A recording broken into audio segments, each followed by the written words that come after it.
네, 할렐루야. 우리 주 예수 그리스도의 이름으로 함께 하나님 말씀 살펴보겠습니다. 오늘 하나님 말씀 출애굽기 3장 1절부터 10절까지 말씀입니다. 오늘 본문 말씀 출애굽기 3장 1절에서 10절까지 말씀 우리 함께 교독하겠습니다. 한 구절씩 제가 먼저 읽도록 하겠습니다. 출애굽기 3장 1절. 모세가 그 장인 미디안 제사장 이드로의 양무리를 치더니 그 무리를 광야 서편으로 인도하여 하나님의 산 호렙에 이르매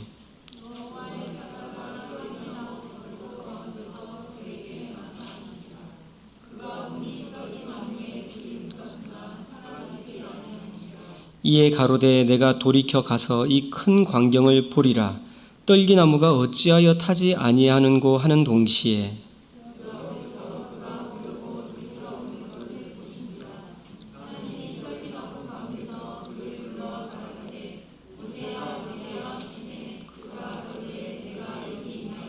하나님이 가라사대 이리로 가까이 하지 말라. 너희의 선 곳은 거룩한 땅이니 내 발에서 신을 벗으라.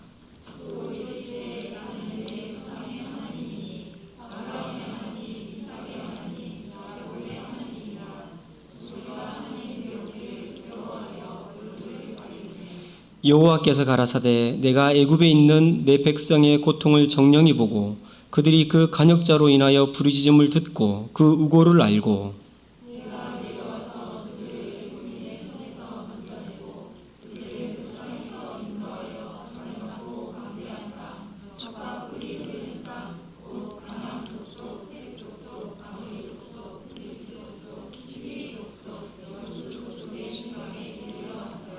이제 이스라엘 자손의 부르짖음이 내게 달하고 애굽 사람이 그들을 괴롭게 하는 학대도 내가 보았으니 이제 내가 너를 바로에게 보내어 너로 내 백성 이스라엘 자손을 애굽에서 인도하여 내게 하리라.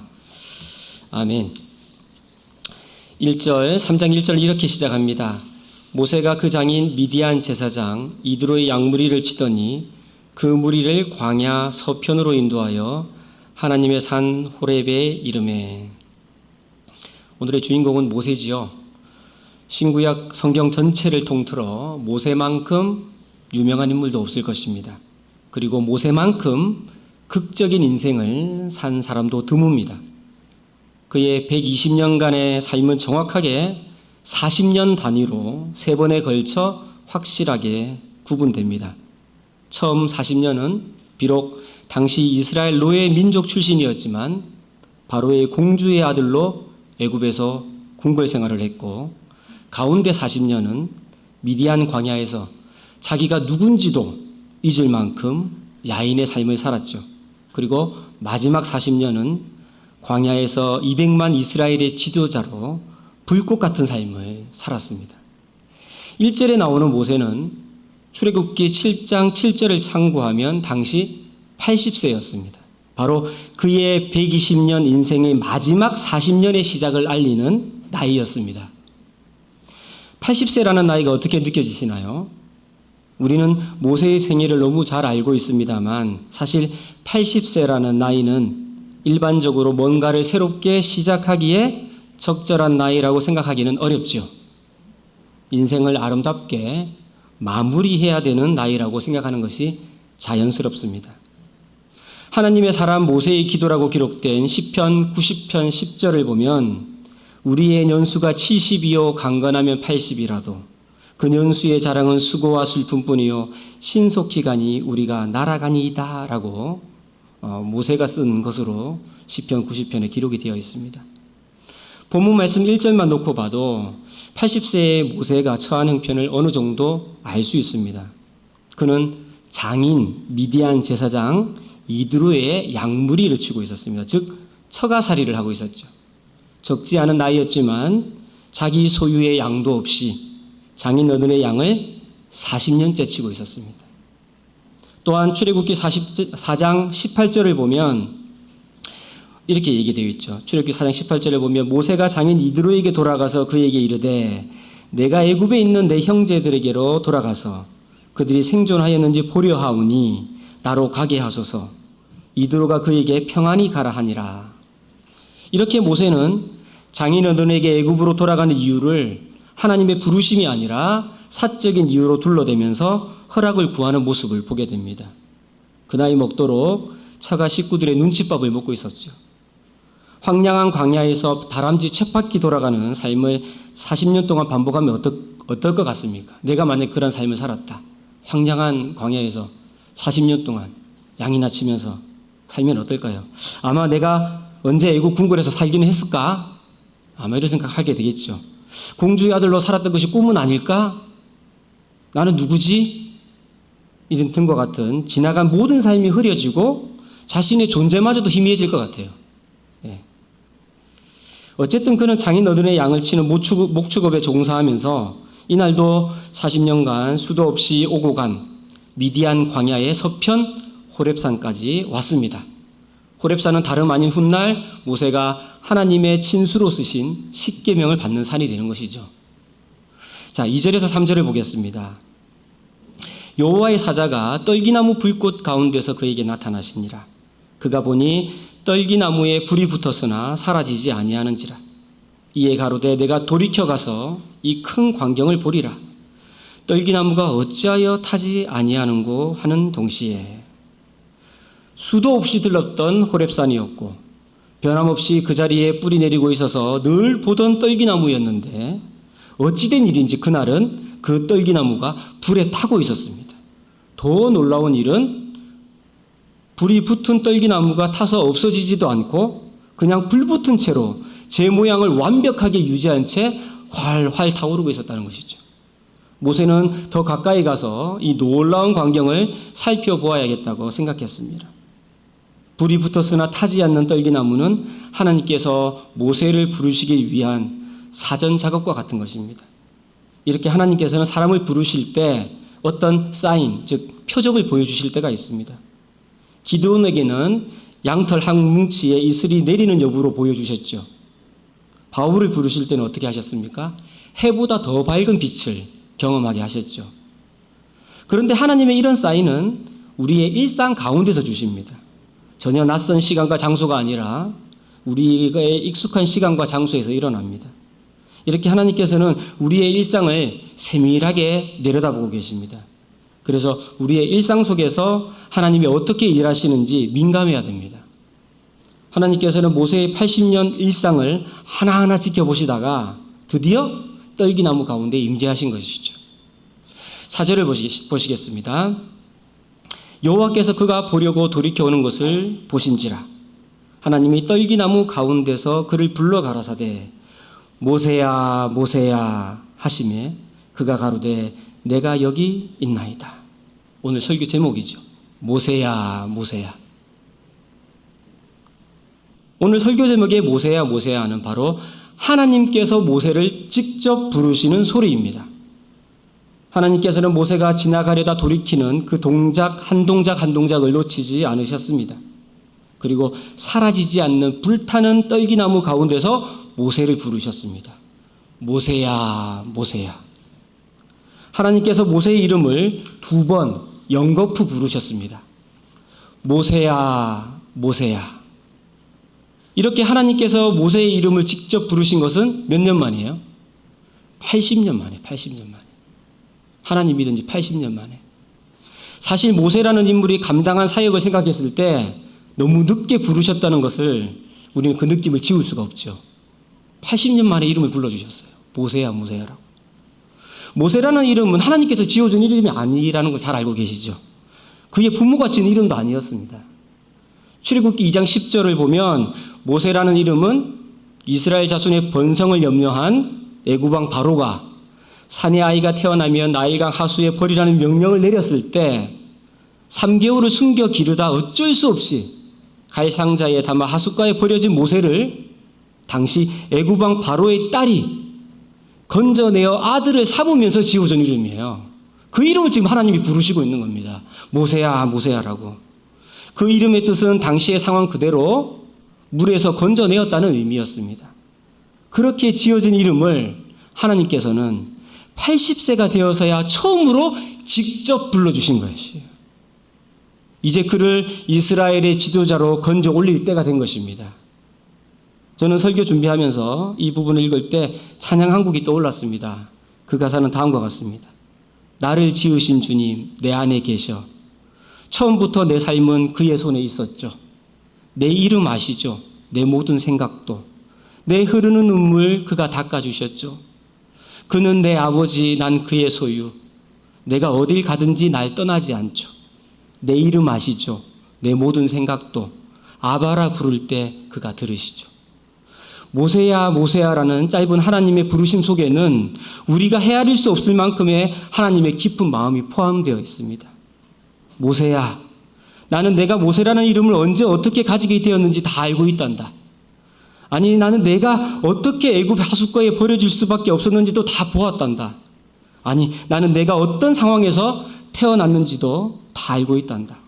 모세야, 나는 내가 40년 동안 공주의 아들로 살아온 삶을 다 지켜보았단다.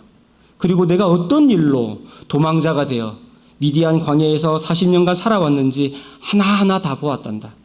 모세야, 난 너의 80년 단 한순간도 놓친 적이 없단다. 앞으로 너와 함께할 40년도 내가 계획해 놓았단다. 모세야, 그 놀라운 계획에 순종해 주었으면 좋겠구나. 어떤 어려움이 오더라도 걱정 말거라. 내가 함께할 것이니까. 아마 이보다 더 깊은 마음이 그 속에 있었겠죠. 그 두 마디 속에. 모세야 모세라는 말 속에는. 이렇게 모세야 모세야라는 하나님의 부르심 뒤에는 셀 수 없을 만큼의 많은 이야기가 포함되어 있는 것입니다. 하지만 사람이 생각하는 타이밍하고 하나님께서 생각하시는 타이밍은 달라도 너무너무 다릅니다. 모세가 정말 하나님께서 모세야 모세야라고 불러주시기를 바랬을 때는 언제였을까요? 우리 함께 사도행전 7장 20절에서 30절에 보겠습니다. 사도행전 7장 20절에서 30절까지 말씀. 이 부분은 초대교회 스데반 집사가 마지막 순교를 앞두고 유대인들 앞에서 했던 설교 중에 모세를 언급한 부분이에요. 제가 읽을 때 시간과 관련된 말에 집중해 보시기 바랍니다. 그러니까 모세의 타이밍과 하나님의 타이밍을 알아차려보라는 뜻이에요. 특히 모세가 생각한 시간과 하나님께서 생각한 시간을 구분해 보시기 바랍니다. 제가 읽어보겠습니다. 사도행전 7장 20절에서 30절까지. 그때 모세가 났는데 하나님 보시기에 아름다운지라. 그 부친의 집에서 석 달을 길리우더니 버리운 후에 바로의 딸이 가져다가 자기 아들로 기르매 모세가 애굽 사람이 학수를 다 배워 그 말과 행사가 능하더라. 나이 40이 되매 그 형제 이스라엘 자손을 돌아볼 생각이 나더니 한 사람의 원통한 일 당함을 보고 보호하여 압제받는 자를 위하여 원수를 갚아 애굽 사람을 쳐 죽이니라. 저는 그 형제들이 하나님께서 자기의 손을 빌어 구원하여 주시는 것을 깨달으리라고 생각하였으나 저희가 깨닫지 못하였더라. 이튿날 이스라엘 사람이 싸울 때에 모세가 와서 화목시키려 하여 가로되 너희는 형제라 어찌 서로 해하느냐 하니 그 동물을 해하는 사람이 모세를 밀들여 가로되 누가 너를 관원과 재판정으로 우리 위에 세웠느냐? 내가 어제 애굽 사람을 죽임과 같이 또 나를 죽이려느냐 하니 모세가 이 말을 인하여 도주하여 미디안 땅에서 나그네 되어 거기서 아들 둘을 낳으니라. 40년이 참에 천사가 시내산 광야 가시나무 떨기 불꽃 가운데서 그에게 보이거늘. 오늘 본문을 읽었던 출애굽기와 이 사도행전은 시간이 엄청 커요. 근데 스데반이 이제 그때 일을 설교하는 거예요. 근데 너무너무 연결이 너무너무 잘 되죠. 너무너무 잘 되죠. 모세가 이스라엘 백성을 구원할 수 있다고 여긴 가장 적절한 타이밍은 언제였습니까? 23절에서 그의 나이 40이에요. 40. 자기 나이 40대 하나님이 자기를 불러주기를 원했어요. 모세는. 바로 그가 이집트 왕자로 살던 그의 나이 40세였습니다.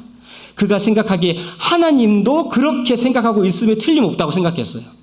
하나님도 틀림없어. 내가 지금 40이 가장 좋아. 이스라엘 위해서 나설 때.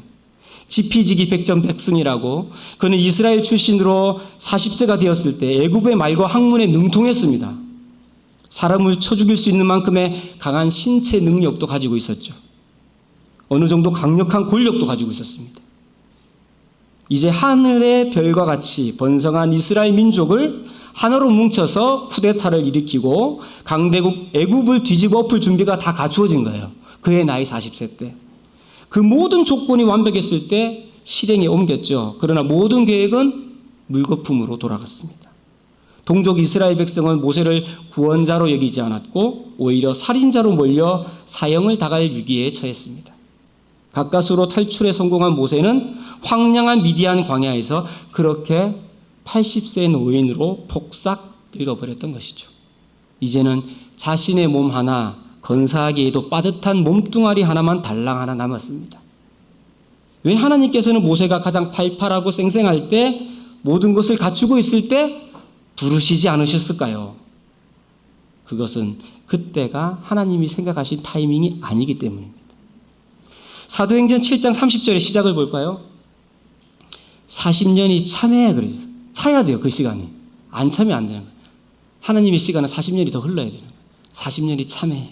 그렇습니다. 하나님이 생각하신 가장 적절한 타이밍은 모세가 생각한 적절한 타이밍으로부터 40년이 더 지나야만 했습니다. 40년이 차야 하나님의 행동 계시가 이루어지는 것이죠. 그의 나이 80세가 하나님의 시간이었습니다. 내 힘으로 할 수 있다고 생각할 때는 하나님께서 역사하시지 않죠. 내 힘을 다 빼고 내려놓아야 하나님께서 역사하십니다. 나의 작은 것 하나라도 의지하고 하면 하나님은 침묵하십니다.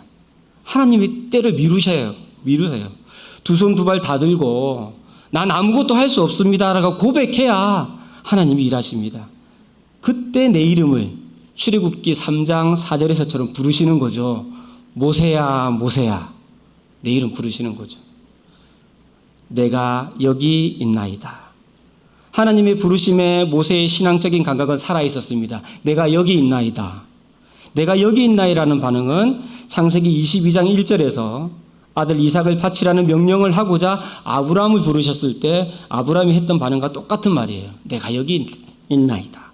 그리고 창세기 46장 2절에서 모든 가족을 이끌고 아들 요셉이 있는 애굽으로 내려가는 야곱을 하나님께서 부르셨을 때도 야곱이 그렇게 얘기하죠. 내가 여기 있나이다. 그 감각이 살아있네요. 모세도. 5절입니다. 출애굽기 3장 5절. 하나님이 가라사대 이리로 가까이 하지 말라. 너의 손 곳은 거룩한 땅이니 내 발에서 신을 벗으라. 하나님의 속성은 거룩입니다. 하나님이 임재하신 곳은 거룩한 장소가 됩니다. 하나님과의 깊은 만남은 거룩해야 가능합니다. 지난 80년의 과거를 모두 내려놓고 벗어버려야 새로운 역사가 새겨질 수 있습니다. 내 의지로 걸어온 삶을 걷어내야 새 삶이 펼쳐집니다. 이전의 삶을 청산하지 않고서는 하나님의 임재를 경험할 수가 없는 거죠. 6절을 보시겠습니다. 또 이르시되 나는 내 조상의 하나님이니 아브라함의 하나님, 이삭의 하나님, 야곱의 하나님이니라. 모세가 하나님 배웠기를 두려워하여 얼굴을 가리우매. 모세를 부르신 하나님은 모세의 80년만 알고 계신 하나님이 아니죠.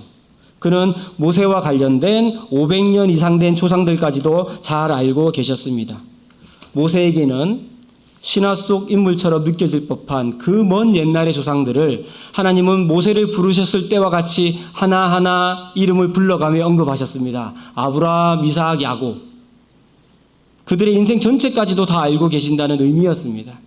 순간 그 크신 거룩한 하나님 앞에서 모세에게 두려움이 엄습해 왔습니다.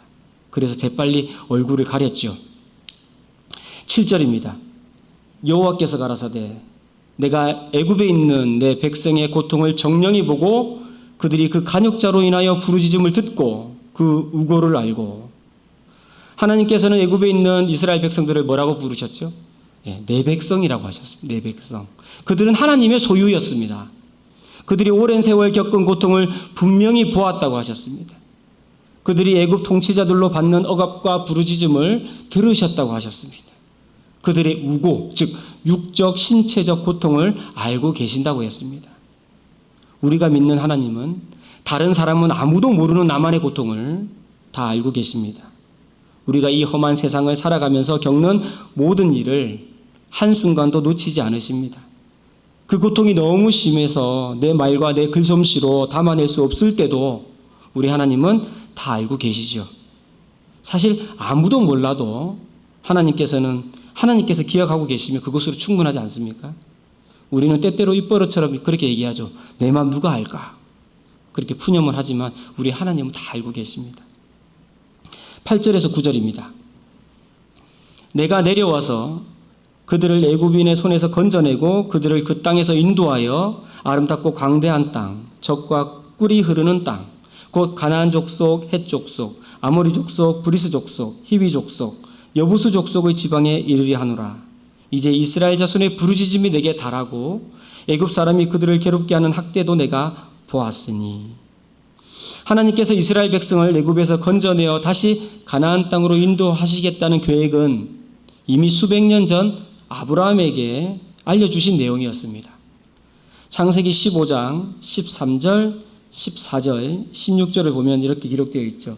창세기 15장 13절을 보면 여호와께서 아브라함에게 이르시되 너는 정령이 알라. 내 자손이 이방에서 객이 되어 그들을 섬기겠고 그들은 400년 동안 내 자손을 괴롭게 하리니. 14절 그 섬기는 나라를 내가 징치할지며 그 후에 내 자손이 큰 재물을 이끌고 나오리라. 16절 내 자손은 4대 만에 이 땅으로 돌아오리니. 이미 모세에게 알려준 하나님의 계획은 아브라함 때부터 벌써 하나님께서 알려주신 내용이었어요. 요셉 역시 임종 직전에 증조 할아버지 아브라함으로부터 구전된 이 언약을 잘 알고 있었습니다. 그래서 애굽을 나가게 될 때 어떻게 했습니까? 자신의 해골을 메고 가나안으로 가도록 유언을 남겼죠. 그 언약의 약속은 계속 말과 말로 이어져 내려왔던 것이죠. 우리가 믿는 하나님은 수백 년 전 언약도 잊지 않으시고 이행하시는 신실한 분이십니다. 천지는 없어지겠으나 내 말은 없어지지 아니하리라. 그런 하나님이시죠. 자, 마지막 10절을 보겠습니다. 이제 내가 너를 바로에게 보내어 너로 내 백성 이스라엘 자손을 애굽에서 인도하여 내게 하리라. 모세를 향한 하나님의 계획의 핵심에 해당하는 부분입니다. 모세로서는 헤아릴 길 없는 그의 남은 40년이 어떻게 펼쳐질지 하나님의 계획 가운데 그를 지금 초대하고 계시는 것이죠. 성경을 보면 하나님께서 때가 되었을 때 이렇게 직접 이름을 부르시며 임재하시는 경우를 찾아볼 수 있습니다. 사무엘상 3장 10절에서 어린 사무엘을 이스라엘의 영적 지도자로 세울 때가 되었을 때 부르시죠. 사무엘아, 사무엘아. 하나님이 그 성소 안에서. 그리고 사도행전 9장 4절에서 이방인의 사도 바울을 쓸 때가 되었을 때 부르시죠. 사울아, 사울아. 두 번씩 부르시는 거 좋아하시는 것 같아요. 사울아, 사울아. 내가 어찌하여 나를 핍박하느냐. 한 번으로 못 알아들을까봐 이거 하나님 음성인가? 못 알아들을까봐 두 번 불러주시는 것 같아요. 자, 이 시간 하나님께서 모세, 사무엘, 사울을 부르신 것처럼 내 이름을 부르고 계십니다. 재윤아, 재윤아. 재윤아, 나는 너의 전부를 알고 있단다. 너 바울이 고백한 말 알지? 나를 내 어머니의 태로부터 나를 택정하시고 나를 부르신이라고 갈라디아서 1장 15절에서 말했지. 에베소서 1장 4절에서는 심지어 이렇게 말했지. 곧 창세전에 그리스도 안에서 우리를 택하사라고. 잊지 말거라. 너는 창세전에 계획된 나의 걸작품이란다. 미래에 대해서 불안해하지 말고 너의 모든 것을 나에게 맡겨보거라. 내가 언제나 함께할게. 이 시간 하나님께서 내 이름을 부르고 계십니다. 내 이름이 점쟁이가 지어준 이름인지 절에서 지어준 이름인지 철학관에서 지어준 이름인지가 중요한 게 아니에요. 네. 그런 나의 모든 일상을 하나님께서 알고 계시다는 사실이 중요한 것이죠. 예. 내 이름이 뭐 어떻게 지어든지 뭐가 중요해요. 하나님 다 알고 계신데. 모세도 공주가 지어준 건지 다 아는데. 나를 다 알고 계신 하나님께서 이 시간 나를 부르시는 것입니다. 그 부르심에 어떻게 응답하시겠습니까? 한편 이 모세가 호렙산 불타는 떨기나무에서 하나님의 부르심을 듣고 바로 순종했을까요? 저라도 못했을 것 같아요. 40년 동안 양만 치고 있다가 내가 누구지도 모르는 삶을 살고 있는데 갑자기 하나님 나타나셔서 막 이스라엘을 막 탈출시키는 지도자로 삼겠다고 하니까 감당이나 되겠어요? 예. 뭘 한 것도 아니고, 맞죠? 40년 동안 무예를 잡은 것도 아니고, 예. 그가 그 부르심에 순종하기까지 하나님과 적재하는 밀당이 있었어요. 그 밀당은 당장 오늘의 본문 말씀과 이어지는 출애굽기 3장 11절부터 시작합니다. 그 밀당이. 내가 누군데 그 일을 할 수 있겠습니까? 3장 11절이 그 말이에요. 내가 누군데 그 일을 할 수 있겠습니까? 자신에 대한 정체성이 흔들렸어요. 예, 이해가 돼요. 출애굽기 3장 13절에서 14절에 보면 이스라엘 자손들에게 하나님을 누구라고 소개할까요? 저를 부르신지를 알겠는데 내가 가서 내가 하나님 뭐라고 소개해요? 하나님에 대한 인식도 부족했습니다. 출애굽기 4장 1절. 내가 가서 얘기한다고 말이 먹힐까요? 그 말이에요. 4장 1절은. 내가 가서 말한다고 먹힐겠어요? 그 말이? 이스라엘 자손의 반응에 대해 의심했습니다. 출애굽기 4장 10절. 저는 입이 뻣뻣하고 둔합니다. 자신의 능력 부족을 강조했습니다. 나 그런 능력 못 돼요. 그런 모세를 하나님께서 그 질문마다 다독여 주시죠. 하나님의 사람으로 만들어 가십니다. 그 입을 누가 창조했냐? 말 잘하는 너희 형 붙여줄게. 하나하나 할 수 없다고 할 때마다 하나님께서 다독여 주시죠. 그렇게 밀당을 하는 겁니다. 우리는 그만큼 연약하죠. 그 질문마다 다독여 주시면서 하나님의 사람으로 만들어 가십니다. 모세의 이름 앞에 붙여지는 수식어가 하나님의 사람이에요. 하나님의 사람 모세. 네, 그런 사람으로 다듬어 가신. 이제 우리도 그만큼 연약하죠. 이제는 그 밀당을 끝내고 하나님의 부르심에 순종하기를 원합니다. 모세에게 주신 사명은 사실 우리에게 주신 사명이죠. 현재 애국과 같은 죄악 세상에서 죽어가는 수많은 영혼들을 우리는 매일 만나고 있습니다. 그들을 하나님 앞으로 인도하여 영적 가나안인 천국으로 이끌어야 할 사명을 우리 모두 받았습니다. 오늘과 같은 말세에 모세처럼 하나님과 밀당하기에는 시간이 너무 없죠. 하나님께서 누구를 보내야 하냐고 이사야를 부르셨을 때 이사야의 반응, 내가 여기 있나이다. 나를 보내소서. 라고 반응한 것처럼 우리 모두 이 시간 내 이름을 부르시는 하나님의 부름에 즉각 응답하고 그 주신 소명 붙잡고 살아가는 그런 믿음의 성도 되시기를 예수 그리스도 이름으로 축원합니다. 할렐루야. 찬송 347장 찬양 드리겠습니다.